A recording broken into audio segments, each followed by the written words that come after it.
The Great Gatsby by F. Scott Fitzgerald. We're now on page 49. Where is he from, I mean? And what does he do? Now you've started on the subject, she answered with a wan smile. Well, he told me once he was an Oxford man. A dim background started to take shape behind him, but at her next remark it faded away. However, I don't believe it. Why not? I don't know, she insisted. I just don't think he went there. Something in her tone reminded me of the other girls. I think he killed a man, and had the effect of stimulating my curiosity. I would have accepted without question the information that Gatsby sprang from the swamps of Louisiana or from the Lower East Side of New York.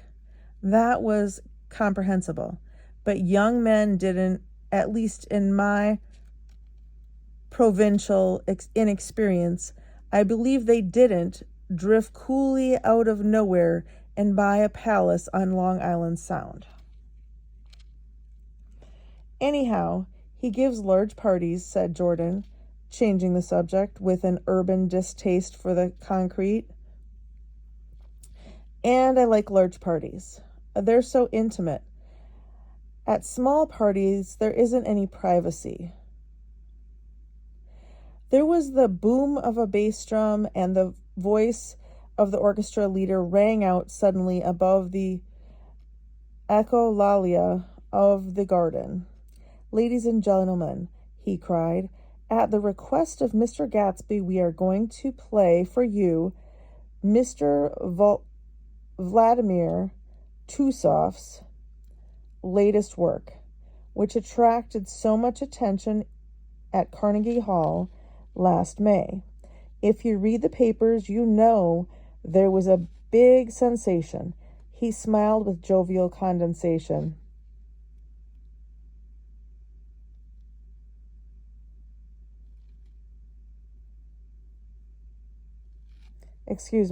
He smiled with jovial condescension and added, some sensation, whereupon everybody laughed.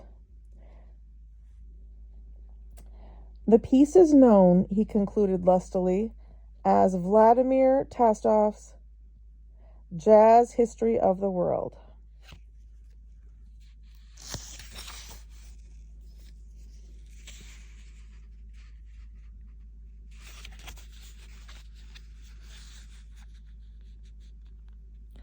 The nature of Mr. Tusov's composition eluded me, because just as it began, my eyes fell on Gatsby standing alone on the marble steps and looking from one group to another, with approving eyes. His tan skin was drawn attractively tight on his face, and his short hair looked as though it were trimmed every day. I could see nothing sinister about him. I wonder if the fact that he was not drinking helped to set him off from his guests. For it seemed to me that he grew more correct as the fraternal hilarity increased. When the jazz history of the world was over, girls were putting their heads on men's shoulders in a puppyish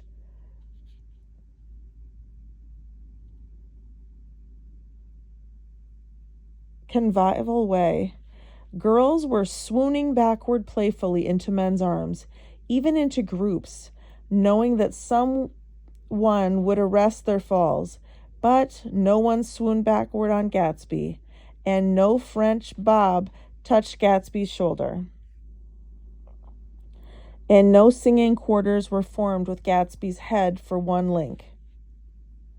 I beg your pardon? Gatsby's butler was suddenly standing beside us. Miss Baker, he inquired, I beg your pardon, but Mr. Gatsby would like to speak to you alone. With me? She exclaimed in surprise. Yes, madame. She got up slowly, raising her eyebrows at me in astonishment and followed the butler toward the house. I noticed that she wore her evening dress, all her dresses like sports clothes.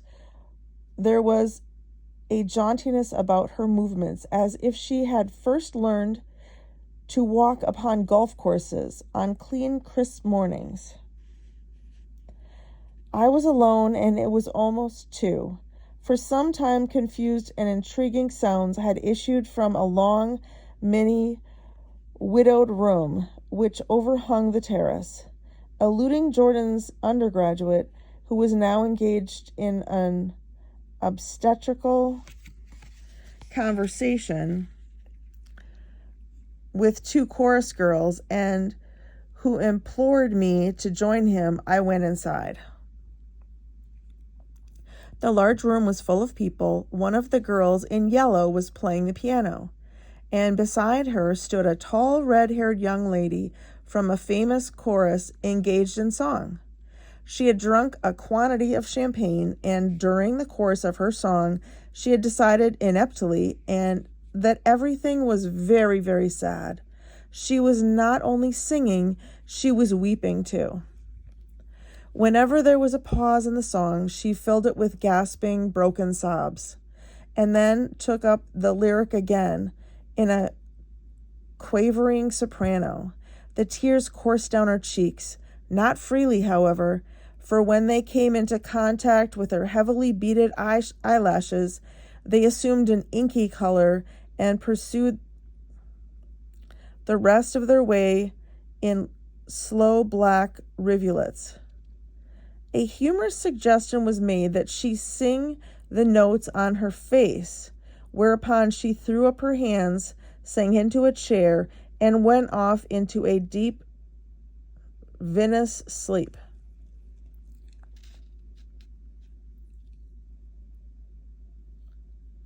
She had a fight with a man who says he's her husband, explained a girl at my elbow. I looked around. Most of the remaining women were now having fights with men said to be their husbands. Even Jordan's party, the quartet from East Egg, were rent asunder by dissension.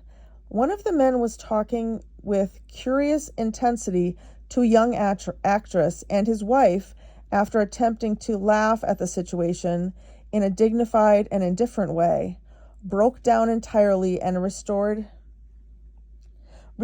to flank attacks.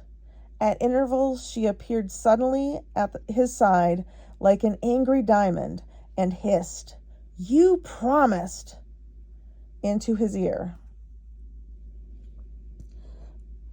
The reluctance to go home was not confined to wayward men. The hall was at present occupied by 2 deplorably sober men and their highly indignant wives. The wives were sympathizing with each other in slightly raised voices.